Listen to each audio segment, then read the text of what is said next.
Analysons la structure syntaxique de la deuxième phrase arabe.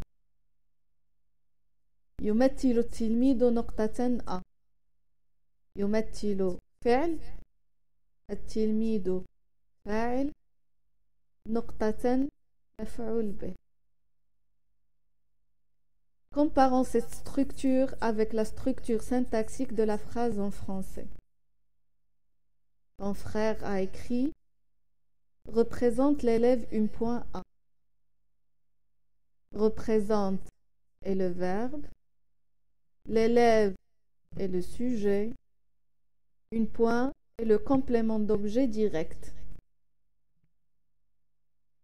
Ton frère a gardé le même ordre des éléments constitutifs de la phrase arabe.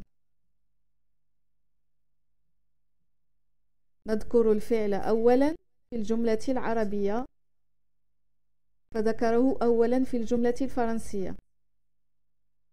يأتي الفاعل بعده في المرتبة الثانية في الجملة العربية فذكره في المرتبة الثانية أيضا في الجملة الفرنسية، في حين يجب ذكره أولا.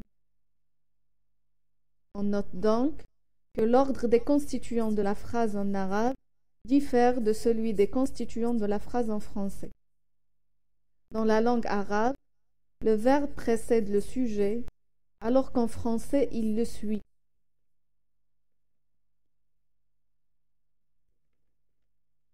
Si en traduisant une phrase du français vers l'arabe, on calque l'ordre du sujet et du verbe, on obtient une phrase nominale.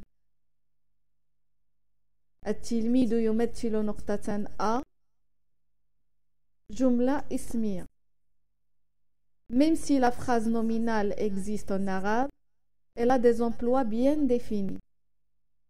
Dans un texte, elle fait toujours partie d'une phrase verbale ou nominale appelée jumla kubra, où elle est précédée par des outils comme النواسخ الحرفية أو الفعلية.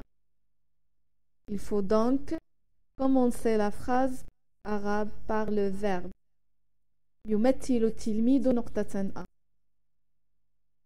On trouve encore une autre erreur dans cette phrase. Point est un nom masculin en français. Mon frère a calqué en français le genre de ce mot qui est féminin en arabe. On dit un point et non pas une point. On note donc que le genre d'un mot change d'une langue à une autre.